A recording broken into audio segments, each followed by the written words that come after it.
Hello friends, welcome to world awareness.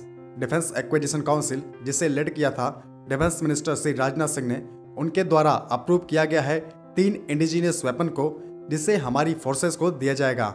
जिसमें पहला weapons है हमारा helicopter launch anti tank guided missile. इस अप्रूवल को 10 जनवरी को दिया गया था, जिसमें टोटल कॉस्ट थी 4,276 करोड़ रुपए।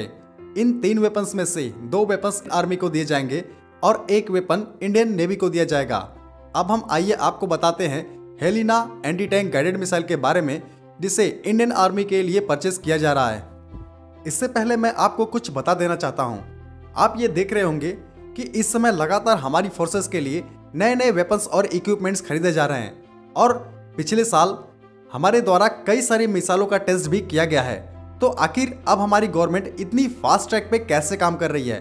तो हम आपको बता दें कि जो हमारी पहले डिफेंस स्ट्रेटजी थी वो पाकिस्तान को देख के बनाई गई थी, लेकिन जो चाइना का अग्रेशन है उसे देखते हुए हमारी आर्म्ड फोर्सेस और गवर्नमेंट ने अपनी जो डिफेंस स्ट्रेटजी है उसे पूरी तरीके से चाइना सेंट्रिक कर दिया है।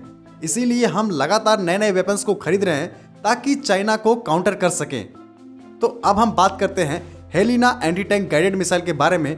अब मैं आपको इस मिसाइल के बारे में बताता हूं और बताता हूं कि ये मिसाइल कितनी ज़्यादा कैपेबल है। हेलिना मिसाइल को मेनली इंडियन आर्मी के रुद्र हेलीकॉप्टर के लिए लिया जा रहा है और इसे उस हेलीकॉप्टर में लगा देने से रुद्र हेलीकॉप्टर की जो एंटी टैंक कैपेबिलिटी है वो काफ़ी ज़्यादा इम्प्रूव हो जाएगी। हम आपको बता दें कि इंडियन आर्मी के द्वारा लगभग 75 के नंबर में रुद्र हेलीकॉप्टर का इस्तेमाल किया जाता है और इंडियन आर्मी के द्वारा 25 और यूनिट्स का ऑर्डर भी हिंदुस्तान एरोनॉटिकल लिमिटेड को दिया जा चुका है। टोटल 100 हेलीकॉप्टर इंडियन आर्मी के द्वारा भविष्य में ऑपरेट किए जाएंगे। हेलिना एक 3rd जनरेशन की fire and forget anti tank guided missile है, जो नाग एंटी टैंक गाइडेड मिसाइल पे ही बेस्ड है। इस मिसाइल को DRDO के द्वारा बनाया गया है। मैं आपको बता दूं, ये जो हेलिना मिसाइल है वो 800 mm के आर्मर्ड को भी आसानी से डिस्ट्रॉय कर सकती है और आजकल के जो मॉडर्न टैंक आते हैं उनमें 800 mm से कम का ही आर्मर्ड इस्तेमाल किया जाता है, यानी ये किसी भी तरीके के टैंक को आसानी से डिस्ट्रॉय कर देगी। ये मिसाइल दिन और रात किसी भी मौसम में स्ट्राइक करने की कैपेबिलिटी रखती है और इसकी जो रेंज है वो 7 किलोमीटर से लेके 10 किलोमीटर तक है। रुद्र हेलीकॉप्टर के द्वारा एक बार में ऐसी 16 मिसाइलों को कैरी किया जा सकता है और ये जो मिसाइल्स है यानी हेलिना मिसाइल, ये IIR सीकर के साथ आती है। इसका मतलब है इंफ्रारेड इमेजिंग के साथ, जो इसे काफ़ी ज़्यादा लीथल बना देती है। अगर इस मिसाइल के वजन की बात करें तो इस मिसाइल का वजन 43 kg का है और ये अपने साथ 8 kg के वॉरहेड को कैरी करती है। अगर हम इस मिसाइल के मैक्सिमम स्पीड की बात करें तो हेलिना मिसाइल की मैक्सिमम स्पीड 230 मीटर पर सेकेंड की है। वहीं पे अगर हम इस मिसाइल के कॉस्ट की बात करें तो इस मिसाइल के 1 यूनिट का कॉस्ट लगभग 1 करोड़ रुपए है।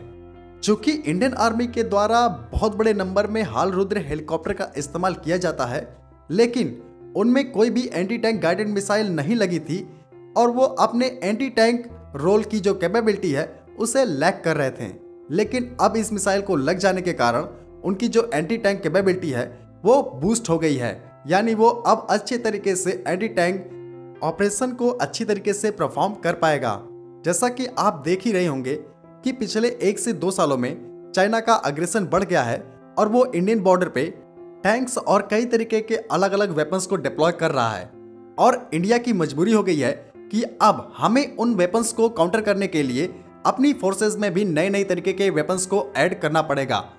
तो अब जो इंडिया के वेपन्स की डिप्लॉयमेंट और लगातार आर्म फोर्सेस में नए नए वेपन्स को ऐड किया जा रहा है वो चाइना को देखते हुए ही किया जा रहा है, क्योंकि पाकिस्तान की तो कोई बात करनी ही नहीं है, उससे हमारी कोई तुलना नहीं है। लेकिन अब चाइना को काउंटर करना जरूरी हो गया है। इसीलिए गवर्नमेंट चाहती है कि हमारी फोर्सेस इतनी ज़्यादा कैपेबल हो कि वो चाइना को आसानी से काउंटर कर सके और वो चाइना को आसानी से काउंटर कर भी रहे हैं, यानी चाइना को मुंह तोड़ जवाब मिल भी रहा है। रुद्र हेलीकॉप्टर के अलावा हमारी फोर्सेस के द्वारा हाई एल्टीट्यूड पे LCH प्रचंड हेलीकॉप्टर का भी इस्तेमाल किया जाता है और LCH प्रचंड को तो हाई एल्टीट्यूड पे ही ऑपरेट करने के लिए डिज़ाइन भी किया गया है। तो आज की वीडियो को हम यहीं ख़त्म करते हैं। जय हिंद।